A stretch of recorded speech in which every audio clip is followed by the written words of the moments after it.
ជំរាបសួរសួស្តីបងប្អូនទាំងអស់គ្នានៅក្នុងវីដេអូនេះលោកគ្រូនឹងមកចែករំលែកអំពីការគណនា resistance សកម្មមូលបាទហើយក្នុងលំហាត់នេះគឺករណីបង្គំ resistance ចម្រុះមិនន័យថាមានលាយជាខ្នែងផងជាស៊េរីផងអញ្ចឹងកុំឲ្យខាត់ពេលយូរយើងចូលទៅក្នុងលំហាត់ទាំងអស់គ្នាដែលលំហាត់របស់យើងនេះគឺគេឲ្យយើងរកបាទ resistance air គួយដោយដឹងថា resistance នីមួយៗមានតម្លៃស្មើគ្នាគេឲ្យរូបនេះមួយណាបាទក្នុងរូបនេះគេមាន resistance ចំនួន5ដែលតម្លៃរបស់វាគឺស្មើគ្នាបាទ air 1ស្មើ5 air 2ស្មើ5 air 3ស្មើ5 air 4ស្មើ5ដែរហើយ air 5ក៏ស្មើ5អូមដែរអញ្ចឹងគេឲ្យយើងរកតម្លៃ resistance សកម្មមូលដូចទៅនឹងលំហាត់មុនក៏នៅលំហាត់មុនគឺគេតាំងថា air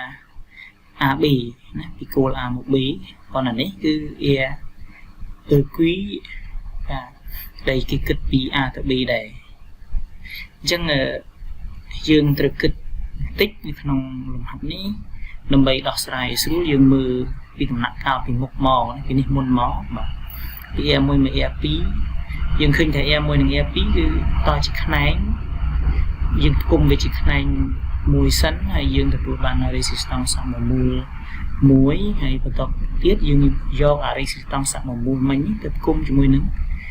ផ្គុំជាស៊េរីជាមួយនឹង air 3អញ្ចឹងដល់ពេលដែលផ្គុំជាស៊េរីរួចយើងទទួលបាន resistance សកម្មមូលថ្មី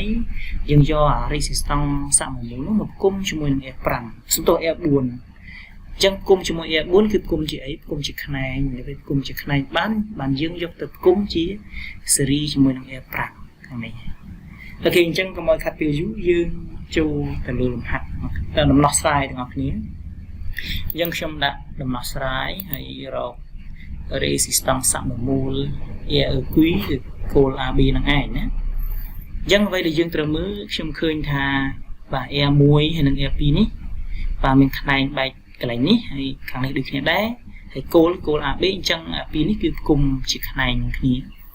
អញ្ចឹងយើងប្រាប់គេថា air 1និង air 2ផ្គុំជាខ្នែងបាទទទួលបាន resistance សកម្មមូលថ្មី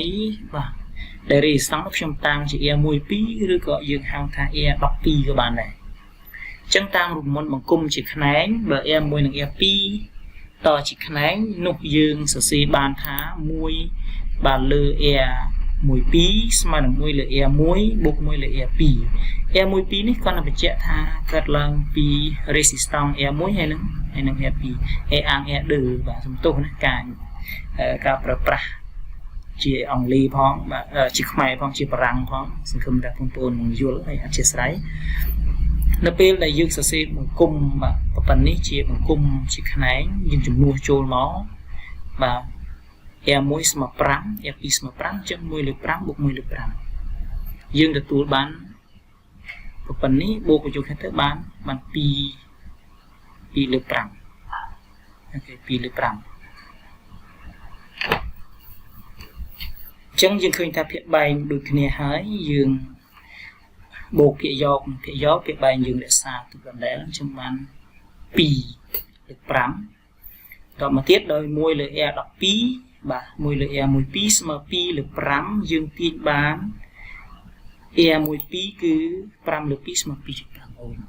អញ្ចឹងរូបខ្ញុំគូសថ្មីណារូបគូសថ្មី air 5ខ្ញុំទុកដដែល air 3ខ្ញុំទុកដដែល air 4ទុកប៉ុន្តែ air 1 2នេះគឺ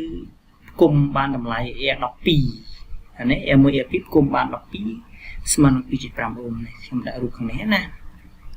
នៅពេលដែលយើងគូសបានប៉ុណ្នេះយើងឃើញថា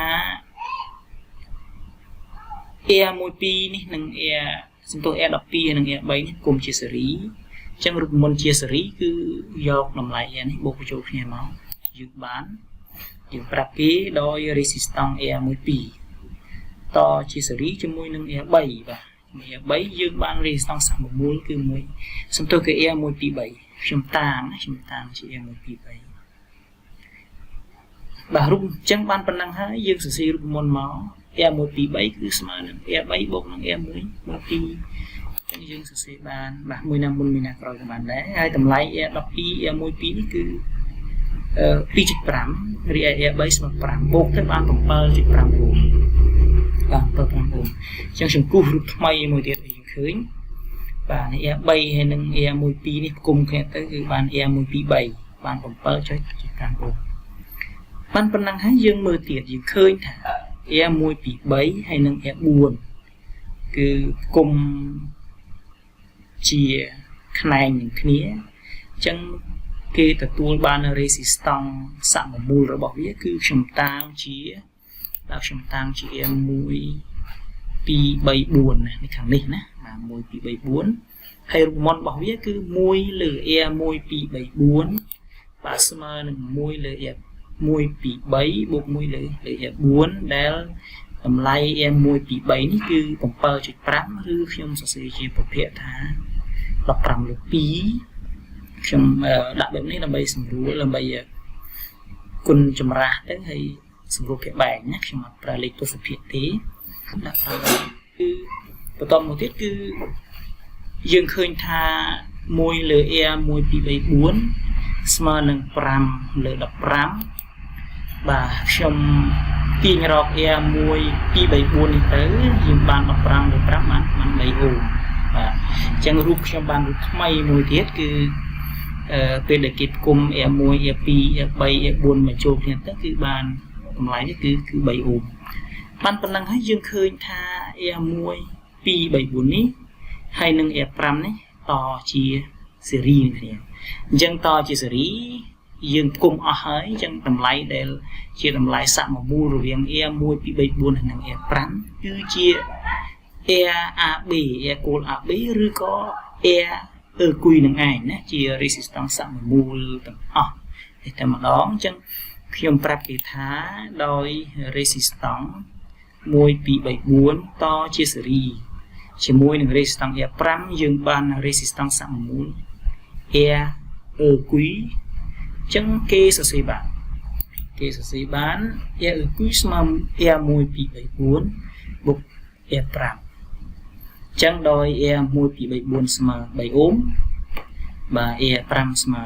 5អូមអញ្ចឹងបូកទៅបាន8អូមអញ្ចឹងយើងឆ្លើយថាដូចនេះ resistance សមមូលបាទ air គឺស្មើនឹង8អូមហើយនៅ8អូមរូបចុងក្រោយនេះគឺមានន័យថាជា resistance សមមូល8អូមនេះគឺស្មើនឹង air AB air cold AB ព្រោះ cold យើងអាចគូសត្រឡប់ខ្សែពណ៌នេះគឺបាទពណ៌ខៀវៗនេះគឺជាខ្សែភ្លើងទេយើងភ្ជាប់ទៅនឹងបាទប្រភពគ្រឿងទទួលជាប្រភេទ resistance ណាបាទ resistance បាទអញ្ចឹងក្នុងវីដេអូនេះលោកគ្រូបញ្ចប់តែពីនេះសូមអធិស្ឋានរាល់កំហុសខុសឆ្គងដោយអចេតនាហើយសូមអរគុណសម្រាប់ការតាមដានទស្សនាហើយបើសិនជាវីដេអូនេះសំខាន់កុំភ្លេចចែករំលែកទៅអ្នកផ្សេងឲ្យបានដឹងផងហើយកុំភ្លេចជួយចុច like និងជួយចុច subscribe ឲ្យគ្រូម្នាក់មើលផងបាទសូមអរគុណបាទសូមជម្រាបលា